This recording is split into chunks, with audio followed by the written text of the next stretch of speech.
Hello and thanks for joining the Thursday edition of Journalist Hangout. I'm Ayodele Ozubakun. Today on the program, Ekweremadu raised the risk of military coup. And later on the show, after 7-year trial, court jails Charles Oka for life for Independence Day bombing. I'll be joined by Babajide Kolade Otitoju, Adekunle Yusuf, and Dari Otufowokon. So if you're ready, let the hangout start now.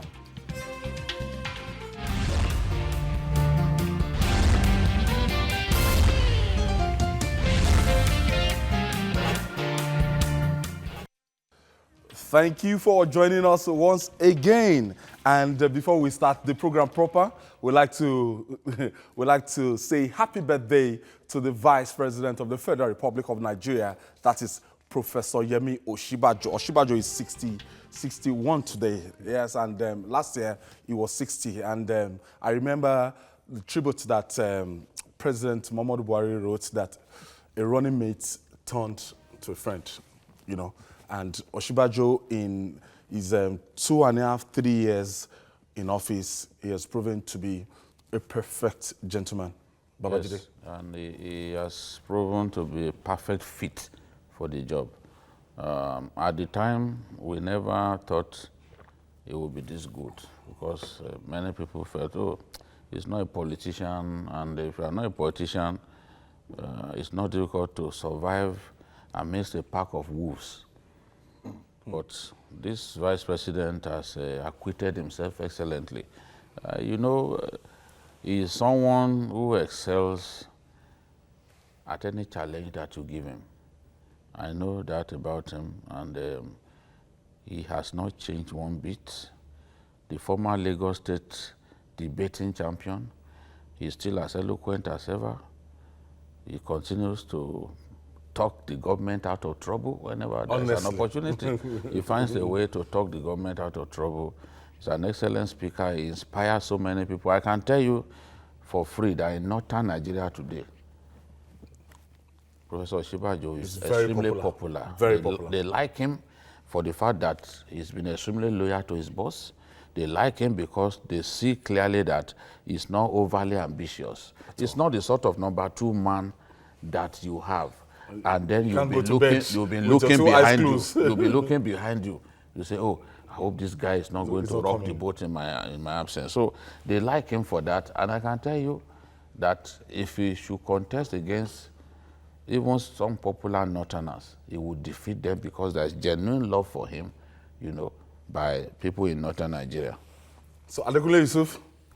I think when you look at the history of our presidency, especially in the recent past, when Atiku Abubakar and his former boss Olusegun Obasanjo were like 2 football opponents, the president and the vice president, we have a president and a vice president that are like the synergy, the same, they complement themselves, always on the same page. The senior brother and the junior brother, like twins who are not of the same age or not of the same background, but who are working together. You see, you can't just comment, the vice president. He's a godly man. I'm not saying he's a religious man, even though he is, but there's a difference between godliness and religiosity. So he tries to bring his godliness into most things that he does. And when you look at him, he doesn't get ruffled. His temperament is so cool. Look at the other day, he was, even talking about the situation of journalists. I've never seen any politician of his level who empathize with the poor condition of, of journalists. Look at the way he spoke with, candor, the way he spoke with genuine love. And there is no way you will not love the vice president. And each time you try to give him the opportunity to see whether he will rock the boat, whether he will disappoint, whether he will. The vice president is the kind of vice president any president we want to have. Dari? Osinbajo, you are 61. So much has been said. But then, I want to add that in Yemi Osinbajo, we have the vice president we need at a time like this. Administratively, politically, he fits the bill. He complements Mr. President so perfectly that we are seeing the effect of their synergy in the administration. And that's something to really rejoice about. Coming from our background as a nation, Obasanjo Atiku is still very fresh in our mind. Even Yar'Adua, the late Yar'Adua, Jonathan, they were always complaining of the Jonathan's people saying he's been sidelined and this. We've not heard anything like Ashwaji being sidelined. And when opportunities presented themselves for him to, step in, he did so beautifully well. And then in many other areas, he has really, really helped the scenario. So, the Vice President, on behalf of the Maestro himself, Babajide Kolade Otitoju, and the crew of Journalist Hangouts, and my producer, Olamide Arikawe, I want to say happy birthday, sir, and wishing you many more happy years. Happy years and in good health. In good health. Happy birthday to the Vice President of the Federal Republic of Nigeria. Now, moving on. Nigeria's 2-decade-old democracy is constantly under threat. This threat becomes real when the executive and the legislature are constantly at loggerheads. It becomes most real as the socio-economic and security situation in the country worsens ahead of a general election. On Wednesday, Deputy Senate President Ekweremadu said Nigeria's democracy is receding. He cautioned that the era of military coup was not over. The Enugu-born lawmaker based his comments on political tension in Kogi, Kano, and Kaduna states. But we recall that in 2016, Ekweremadu wrote to the international community accusing Buhari's government of ridiculing the National Assembly over allegations of forgery. In that same letter, Ekweremadu said Nigeria's democracy was in grave danger. What is going on? Is the Deputy Senate President privy to more than he has been letting on? Babajide, when I saw this yesterday, and it was like the Deputy Senate President, Dino Melaye stood up to complain in the National Assembly, and as a kind of response, is the Deputy Senate President not exaggerating? Because if he's saying that our democracy is being threatened, since 1999 to 2018, we've had back-to-back democratic experiments, and we are growing and we are growing, and we've gotten to this level. It might not be perfect, but we've recorded remarkable success. So if the Deputy Senate President is saying that the prospect of a military coup and the threat to our democracy is very, very real with what is happening, it's unfortunate that Ekweremadu demonstrated his frustration in this unfortunate manner. There are many things happening that he's not happy about. There are many things happening that I am not happy about. I am not happy, for example, that we've had fuel scarcity linger for so long, and President Buhari has not felt the need to sack people. I'm not happy about that. I know how people are suffering in the north. We may not suffer. Different parts of the country. We may not suffer in Lagos. Yes, it's because not a reflection. Because there's a determination to make sure that in Lagos Abuja. there is constant supply. But are those Nigerians in Maiduguri, those Nigerians in Unguru, buying it are they more than inferior? 145? Are they inferior to the rest of us? No. In some places, they sell as high as 250 naira per liter. So are those ones not Nigerians? Do they not have blood flowing in their veins? I have my own personal frustrations. They have their personal frustrations. But I will not at any time say that, oh, the military can take over. They know in their barracks that they can't take over at this time. Because the dynamics have changed. The dynamics have changed. Seat-tightism is even now more difficult. Old-fashioned. Look at the former president of Gambia, They were begging him, leave office. Yeah. Leave office They in sent honor. our president You lost to him an several election. times. He was not.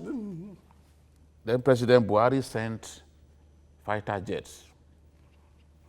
Our old Alpha jet flew low over his residence. The next minute he picked his call. I'm ready to talk. I'm ready for talks.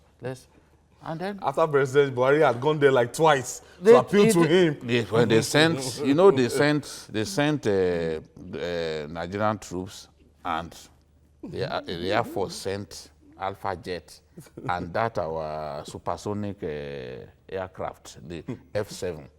The Alpha jet flew low over his residence. You know, the sound of a warplane is extremely loud. Yes. Then for someone to now fly very low on top of your house, he thought they were going to bomb him. He quickly picked his phone and said, now I'm ready for talks. You know, it's like a thug whose hand is as hard as a piece of iron, slapping a stubborn boy. He will say, I'm sorry. I apologize. The impact of that slap. So that is the thing. We have frustrations. I personally do not think that it makes sense for any governor, whatever he thinks that he is, to go demolishing people's homes. To go even demolishing the homes of some people who are his political fathers. We've talked about it here. In a democracy. The building does not even belong to your state. The land belongs to the federal government. And you went demolishing. And instead of reining him in, nobody reined him in. Then at 4 a.m., he went ahead, demolished another person's building. The first person that he demolished his building was the political father, because anybody who is your senior. That guy is the head of all APC leaders in the Northwest. What's his name again? That's Inu Abdul Kadri. Inu Abdul Kadri, in his position as the deputy national vice chairman. They also call them zonal chairman. So he's the leader of the party in the whole Northwest, all the 7 states. You pulled down his building and left the buildings around his own intact. That was not enough for you. You went again, demolished another person's building. The president can't warn you that it is wrong. Instead, the president was poking fun that Katuka bulldozer, meaning you drove a bulldozer. In a democracy, it is an aberration to behave like that. It is aberrant behavior.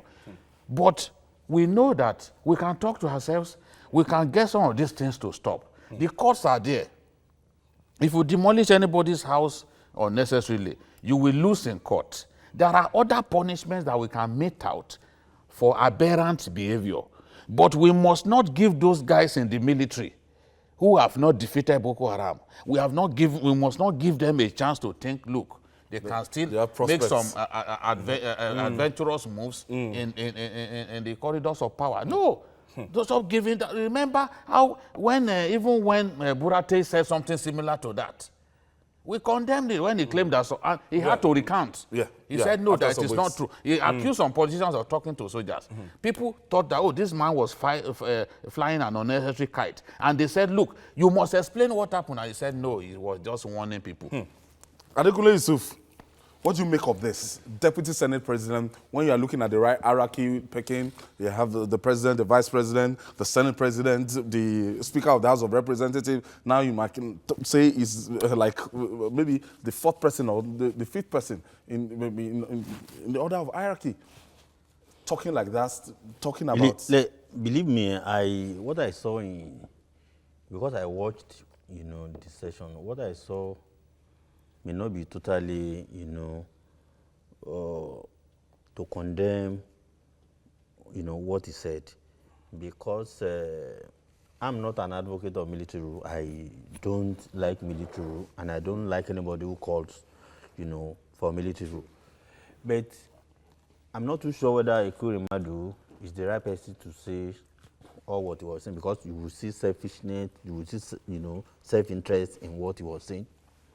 He was particularly angry because of his fellow senators, the way they were being treated here and there. Jide has talked about the experience of the Kaduna, the power-drunk governor of Kaduna. When you go to Kogi State, that's another power-drunk. So Sani cannot meet people freely in Kaduna without being molested? And that is another power-drunk person. Then you will see a Kwankwanso, Kwankwanso cannot enter. And that one is different, but at least it's also a sign that our level of political maturity, people don't take to criticism, they don't like it at all. People are allergic to, political opponent. You see, all this, when you look at it, even the Senate itself is guilty of all this. I always say that this is the worst Senate since the beginning of this country. Yes, a Senate that even fellow senators cannot criticize the decision of the House. If you do so, then you will face the firing squad. That is to say, it's either you are expelled, you are suspended, you are whatever. They have too numerous ways of dealing with them. They can be removed from what we normally call juicy, committees and all that. They know how to keep your mouth permanent. Now, when you look at the Senate of today, everyone has been cowed. You cannot go against. That is not democracy. That is not democracy. When you look at it, from the House to the Senate, what they are giving us is not democracy. If you want to know, let a minister or any head of any MDA in Nigeria criticize anything from the Senate, you will be summoned immediately. They will be doing public hearings. As we are talking now, I'm afraid that tomorrow they may even ask us to come and face them. They do all sorts of ridiculous things. All things that they are doing is not democracy. When you look at our governors today, they are emperors. They will be the ones to choose who will go to the Senate. They will be the ones to choose who will go to the House of Reps, the one that will be councillors, chairmen. So what our Senate does to the presidency, either that of the current one, Muhammadu Buhari, Jonathan, and what they do, there is no governor that allows it anywhere in Nigeria. House of Assembly. Never. It's an appendage. Lawmakers in the houses of assembly are like errand boys of every governor. No, many of the governors, they don't allow local government elections. This is not like, this is not democracy. I've seen many governors who will spend 8 years, they will be unpicking people to run local government until when they are leaving office, they will not allow. Somebody asked, one of our viewers actually asked that, can what the Senate President said be classified as hate speech? Deputy Senate President. Deputy Senate President. For me, it goes beyond hate speech. By saying hate speech, we simply are trying to help him douse the seriousness of his utterances. Coming from a man in his office, a man of his political antecedent, I think it is dangerous for our democracy, really. The same way he is saying what is happening is dangerous. What he just said is even more dangerous. It's a call on the military. It's a direct call. He's providing excuses. Giving them options. Options. Excuses for them to have options that you can do this because this is happening. And that is, it's saddening, it's frightening, coming from an Ekweremadu. But how can one begin to blame him? I think there is this idea that those whose nuts are cracked for them by the gods. Benevolent spirits begin to challenge their chief. That's what he's doing. He has just been merely lucky being a man who could scheme. He schemed his way into an office he probably may not even be fit for. Because if he's fit for the Deputy Senate President, the second in command in our highest lawmaking body, he should know that such statements is mutinous. Such statements are clearly against the letters of our Constitution. While we frown at any military incursion, we should also seriously frown at any form of invitation to the soldiers. Because if he is claiming that what is happening in the states are enough for soldiers to take over, how about what is happening in the National Assembly? How about the many atrocities he, as the Deputy Senate President, has been presiding over? The indecent salaries that they are... Recently, a senator, we are in the obscene salaries 18th year of this democracy. And do you know that this is one question we've been asking? How much are senators earning? And it took a benevolent Shehu Sani. Finally, Shehu Sani he found himself... Aside from our salary. Listen, he found himself among them, but he probably doesn't even belong there. He doesn't belong, because nobody can tell you. He broke the oath of secrecy. It should be Shehu Sani... Even Ben Bruce did not... Shehu Sani actually should be hanging out with those big-time bloggers. You know, it should be a 24-hour. I'm telling you, internet wizard. He broke the oath in the class of Linda Keji. Yes, Sankara Kayode and the rest of them. That's what he should be doing. He broke the oath of secrecy. He told us how much they That is that not enough? No, but he didn't tell you everything. No, he didn't tell you. Something that so maybe the person has gone closest to it. That would be his alibi. That would be his alibi. He didn't tell you everything. But what so he's going to say, look, to make me what go he without said, sleep for 2 days. What he said, and what he said is not to make a general. When they harass him, okay, so that it will not be referred to committee on ethics. So no. But I didn't say everything. What he said can be defended. If he goes to the full extreme, that's when there will be trouble for him personally. Let me ask you a question. What he referred to the dogs. What he said, is it not even enough to make a general angry? No, it's not enough. It's just and now he's talking about if you it's enough to make a general angry. If you know, you see, there are some allowances that go to them. That cannot be. Newspaper allowances and all that. When you sum all of that up, because from what comes from the Revenue Mobilization and Fiscal Commission, it's no money really. But the devil is in the allowances, which you and I are not privy to. A few of them we are privy to. Then we also know that in terms of their terminal benefits, we know that they also take a quantum sum of money.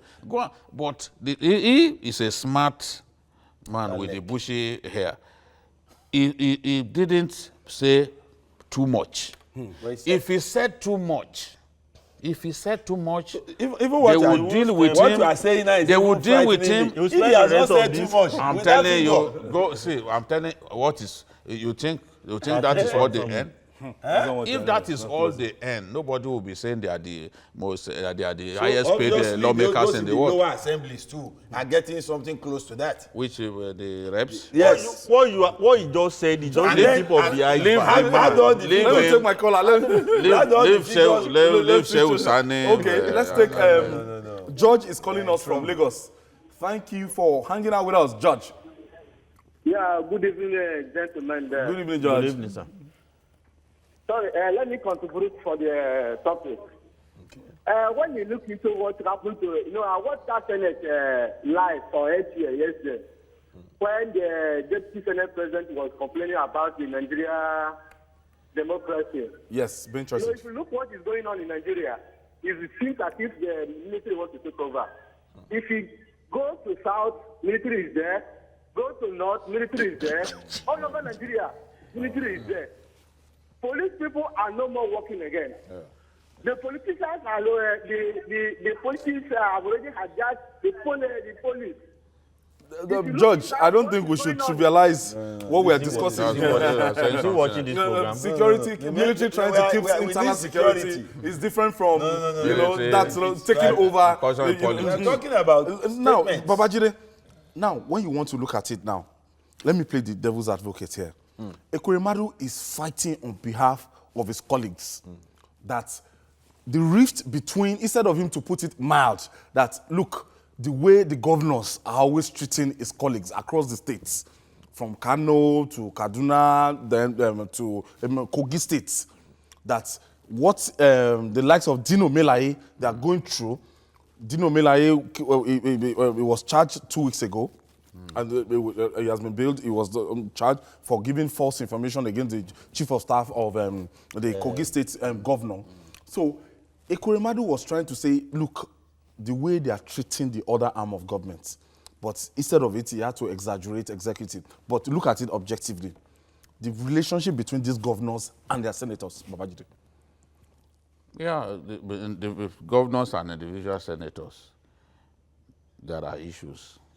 Governors see themselves as the Lion King in their states.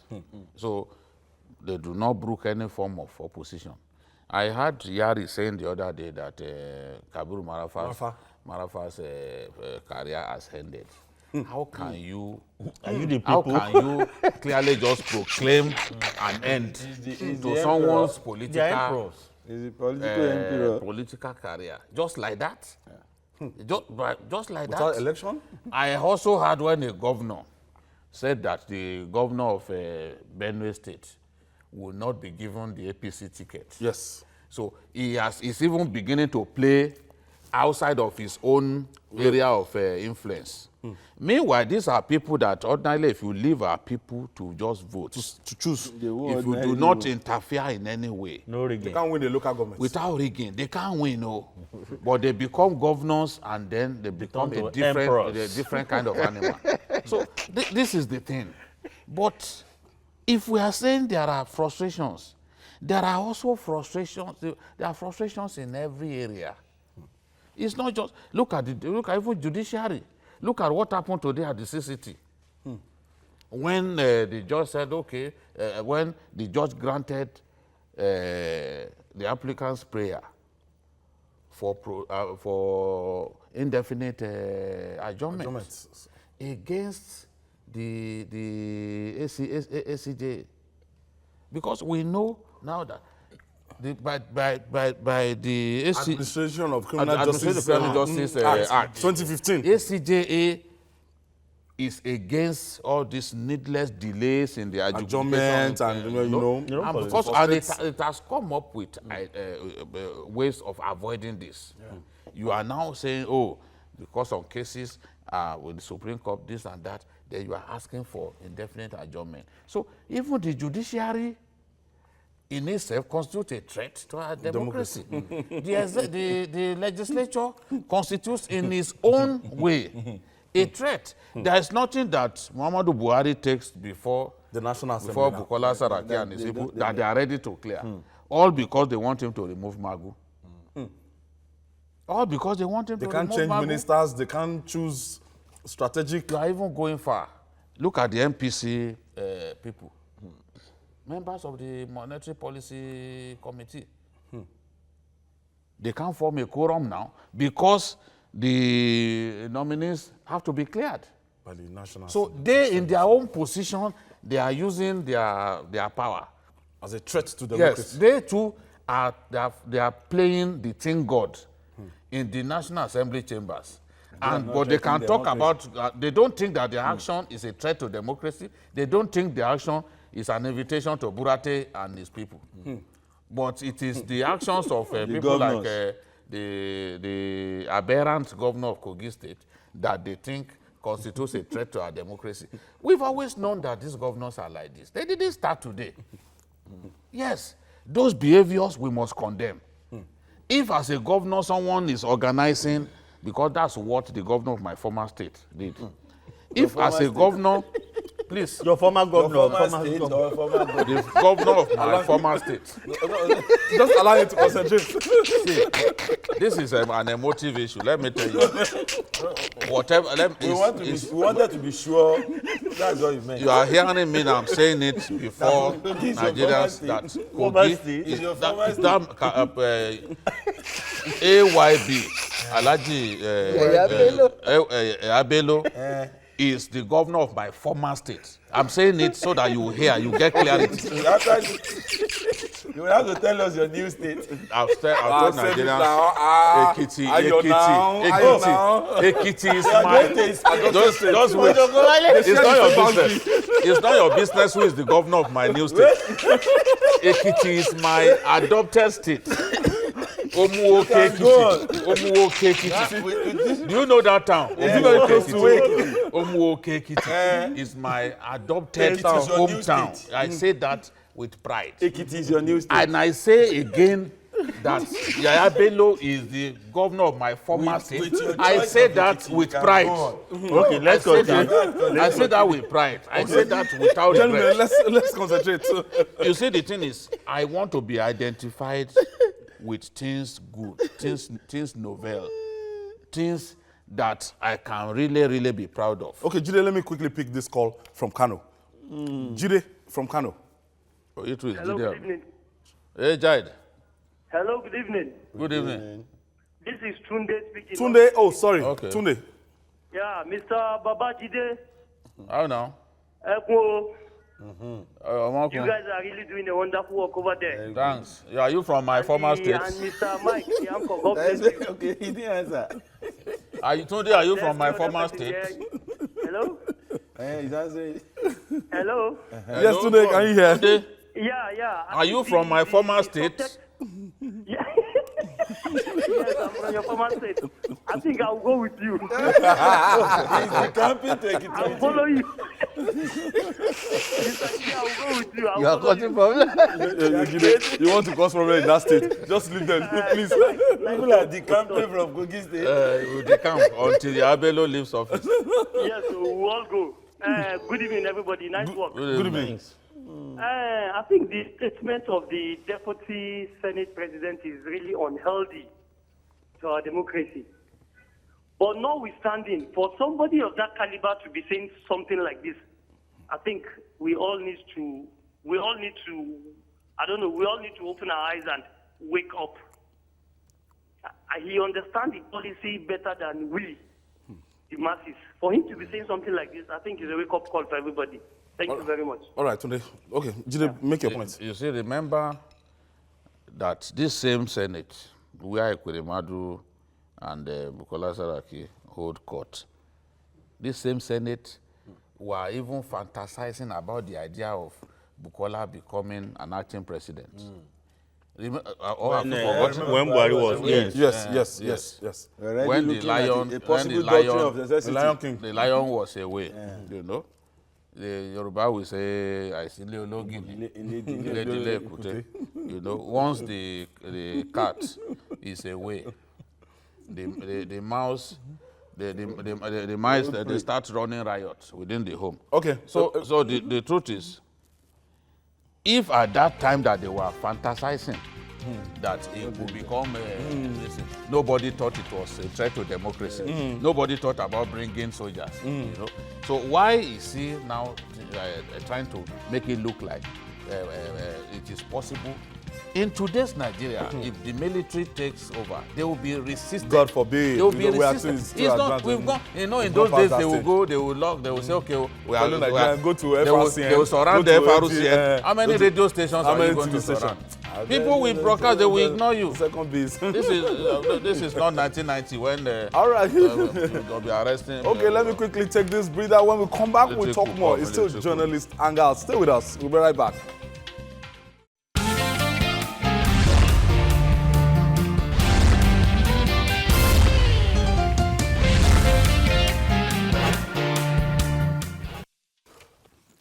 Welcome back. This is your groundbreaking program of the year, Journalist Anga. We're reaching you live from Television Continental, reaching you from our headquarters here in Lagos, Nigeria, and we are looking at the so-called threats to democracy as raised by our Deputy Senate President, Adekunle Yusuf.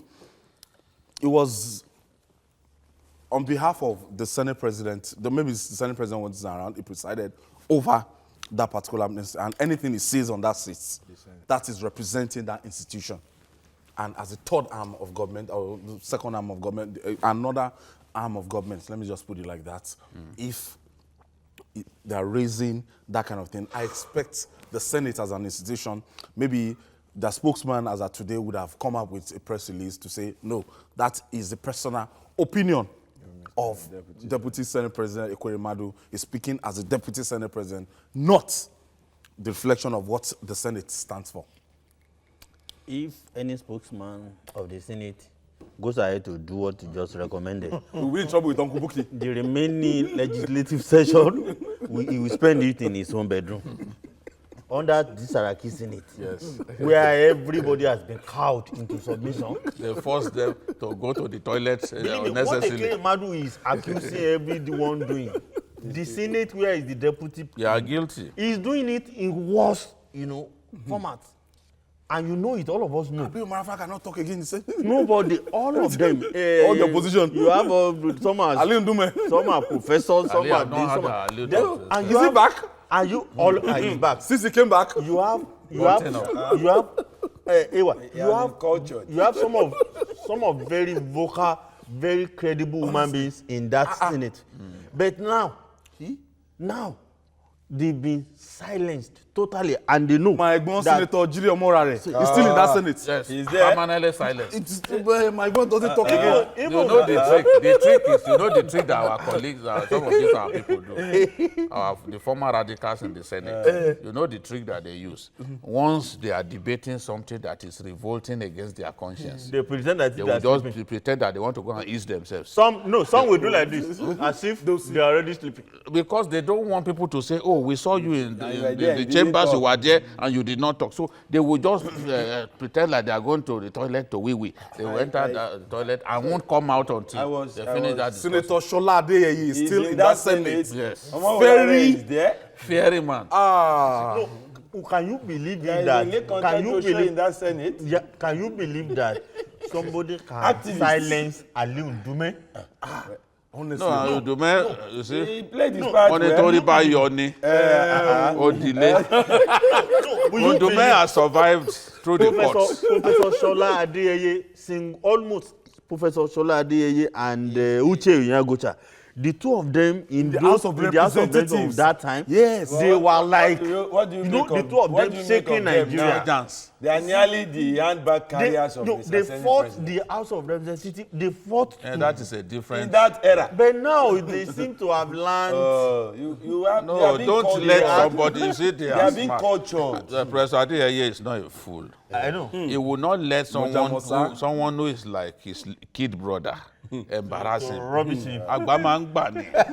He will not let his because what is compare them, compare their ages in now. this, He can embarrass him. in this Saraki Senate, So just keep quiet You watch. and watch. you watch, because you said Ekweremadu presided. Anytime there's dirty job to be It is done, an Ekweremadu job. you look at Saraki is a polished politician. He doesn't want Aboti. so he will step aside. The man they imported from the opposition will not take charge, and anything the can dirty happen. job. You know now. At the point in time when this forgery case and everything, the botched forgery case, is this same Senate president that wrote to the Deputy international. Senate Yes, President. the Yeah, deputy yeah. Senate That's president. his Because style. that is the style. You see, Saraki, perhaps at the beginning of this whole thing, He was he indirectly didn't demarcating his envisage country. Honestly. He didn't envisage it this way. But having a deputy from the opposition party seems to be paying off for him.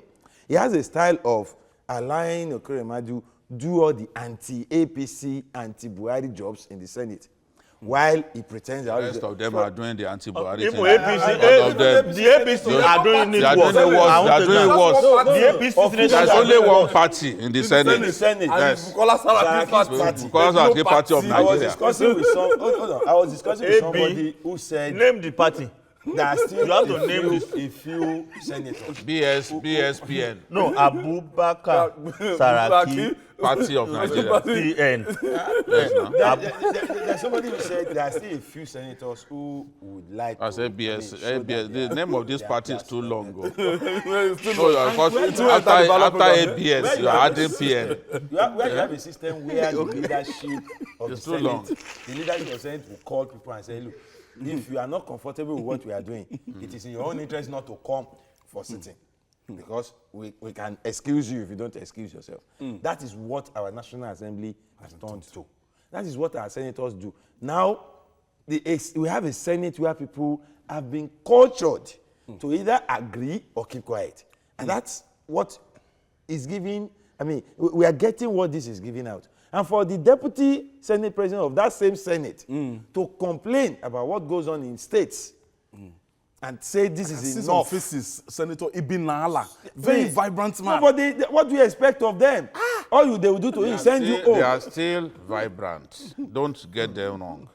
They are still selectively vibrant. Oh, when the issue agrees with Saraki, Even though they will you join won't- him in you being will not- vibrant. But he's now, their leader. now, you So won't it's see- you that you So wanted to what you see support our him. senators. If they can't throwing support their chairs, leader, who do you they won't see support? them. You won't see our senators Debate. The throwing culture of chairs debate. because of any issue. You will see debate. Debate, Go they on, don't go do on. it. Then I think this idea of the jumbo pay unites them. Well, I think we have to move So on. if you have to but go home we and still miss pray, that Jide, pay. we still pray for Senator Omagege We are so here that to- they won't sanction him. Oh, he has fighting. apologized the Yeah. next No, day. no, He's the fighting thing so is that they won't he will be suspend like- him. If you want to learn your lesson, He will go. in this country, Abdulmumuni Aminu, Jubril. Abdulmumuni Jubrin, for going against Dogara, they not only locked up his office, they succeeded in chasing him out of the country.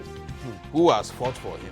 We all kept quiet. So if Omawurare and the rest of them decided to button up their lips in the Senate, so as not to allow that fate that befell Ali Ndume.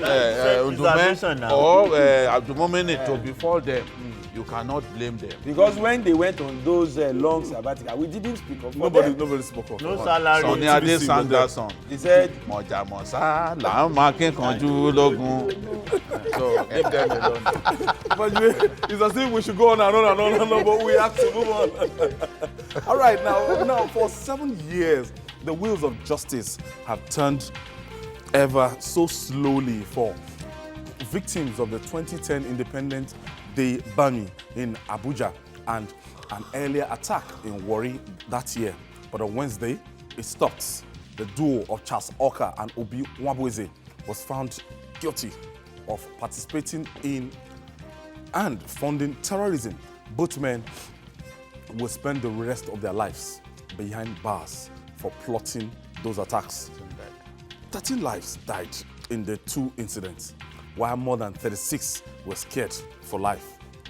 Now, Oka's elder brother, Henry, who had been convicted of the same offense, was sentenced to 24 years imprisonment by a South African court in 2013. Perhaps now, families and victims of those killed in the attacks can now say find peace, despite the fact that, okay, we are counting Oka's trial came and it was expedited.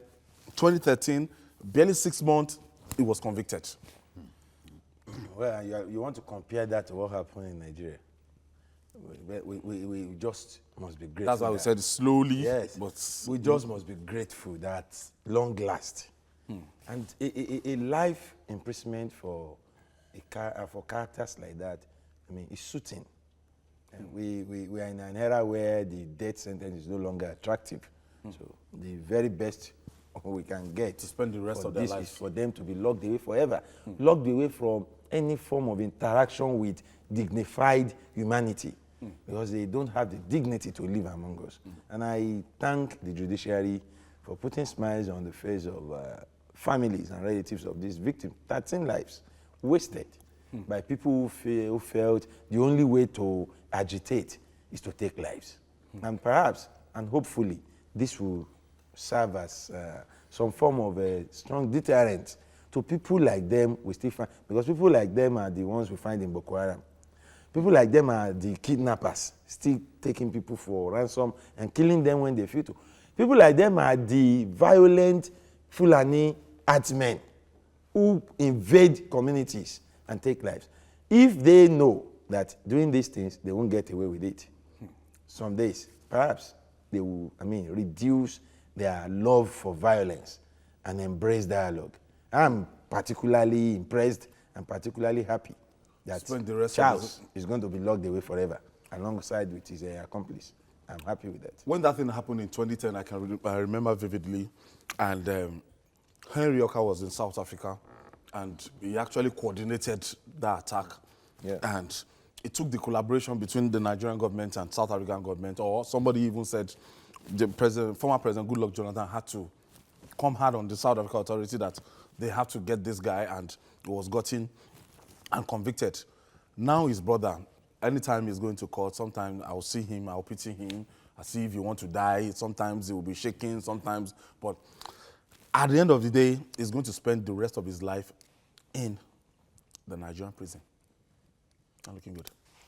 Believe me, when you look at the trial, you look at the personalities involved, I never thought that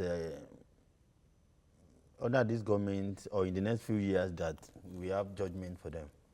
I was so happy when I saw, because look at the proceedings. The judge was so pleased with the prosecution's, documentary, meticulous job for them to be nailed like that.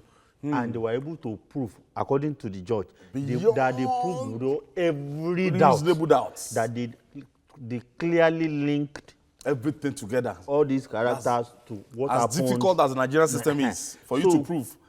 And when you look at what the occurs of this world have been saying about... Okay, let me quickly take Kudus. Kudus is calling us from Osun State. Thank you for joining us, Kudus.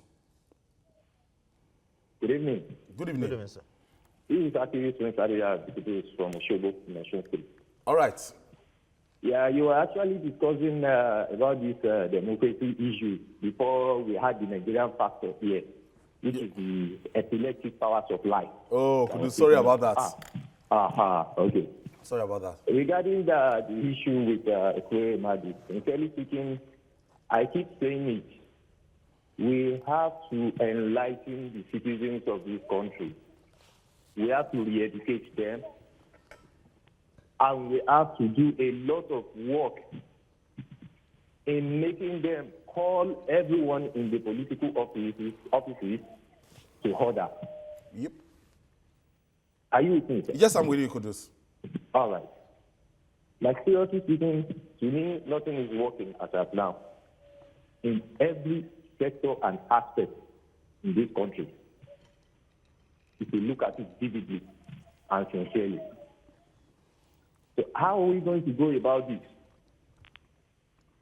How are we going to get to the next stage? How are we going to properly earn the dividend of this democracy we keep clamoring for? Thank you, That Kudus. is my question. Thank you for your contribution. Thank you. Thank you. Briefly. Okay, so when you look at the position of the judge, he was extremely satisfied. How I wish the EFCC, the police, came to my mind, though. and all other agencies Diligent of government, prosecution. that we learn something from this. That most times we rush to court, then judges will be rebuking Yes, the prosecution teams prosecutor. and other. But now you see a judge showing his happiness that you made my job easier. When you're able to prove a case, they prove that all the vehicles that were used to carry out the criminal act were actually, the funds were provided by these guys, and they provided evidence. The one that was done in Warri, the one in Abuja. So they did all this. This is the kind of things that we should be witnessing in our... Evidence-based. Then this totally put paid to all the lies by the workers that, they actually have an issue with Jonathan, and that is why Jonathan was trying to do, all those things. This is so now this is Buhari.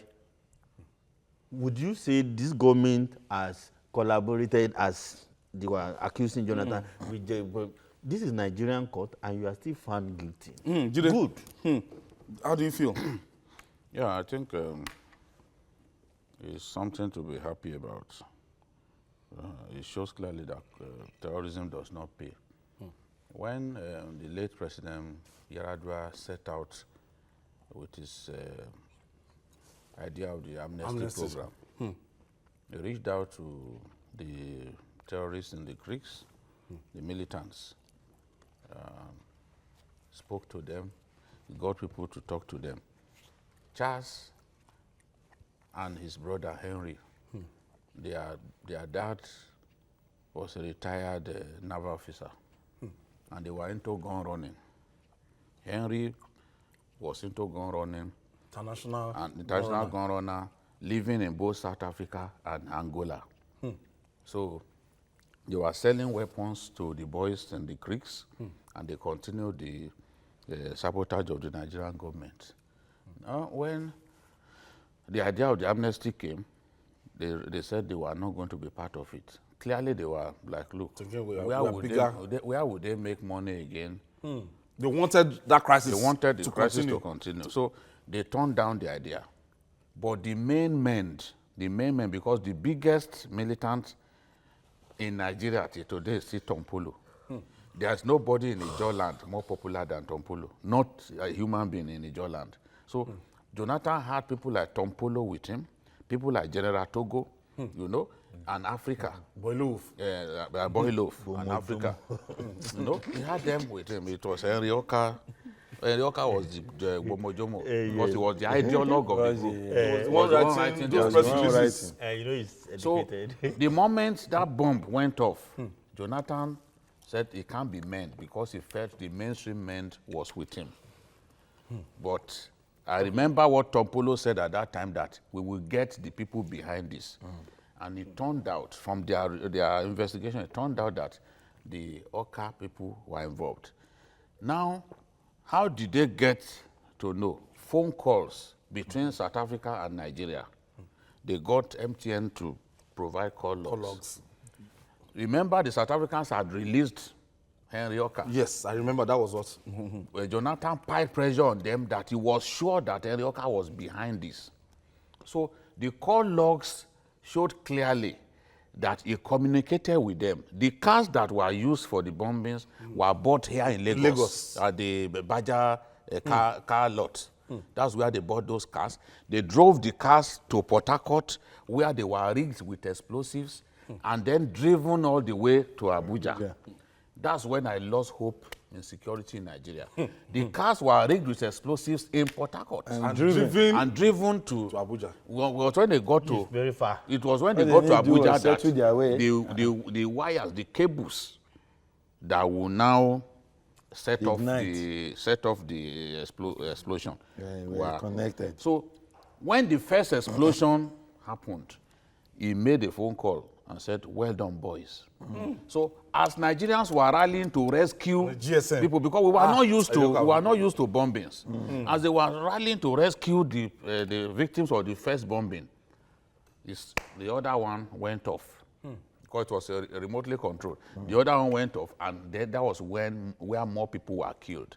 So Jonathan pressured them. They had released Henry Oka initially. He pressured them, they rearrested him, and those facts were presented.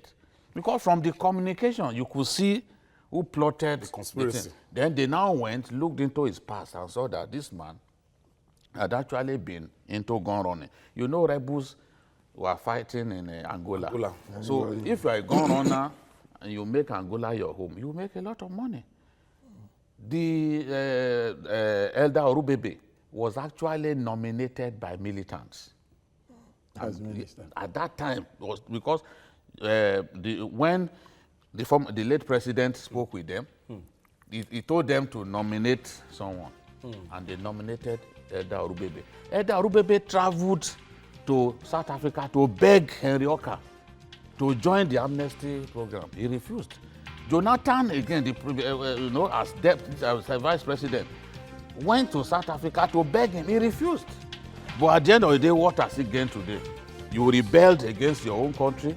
You killed innocent people in your own country. Your brother will spend and now you are paying for this. So this is the kind of fate that I want to see before those Boko Haram people. There's Kabiru Sokoto, who is in jail. More of them, they should end like this, because we have been praying that they should stop killing people. But they won't stop killing our people. They won't stop stealing children. This is the fate that awaits them. You will end up in this way, Boko Haram. Zakuji. You will end up in this way, you will go to jail. If you don't go to jail for killing people, your lives will be taken. Madam, make I know very far.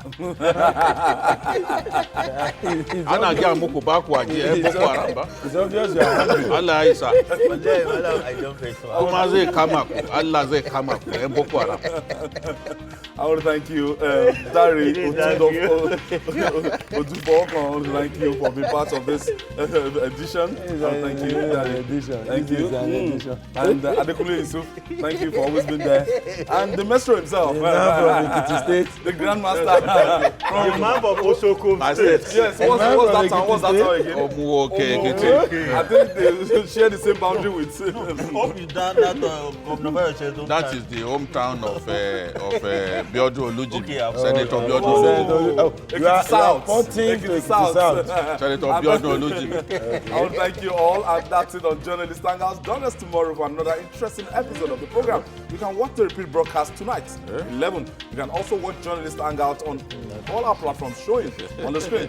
Catch us up on YouTube, that's youtube.com/TVC News Nigeria, and you can also watch Journalist Hangouts on tvcnews.tv. I'm Ayodele Ozubakun. See you next week. God bless Nigeria.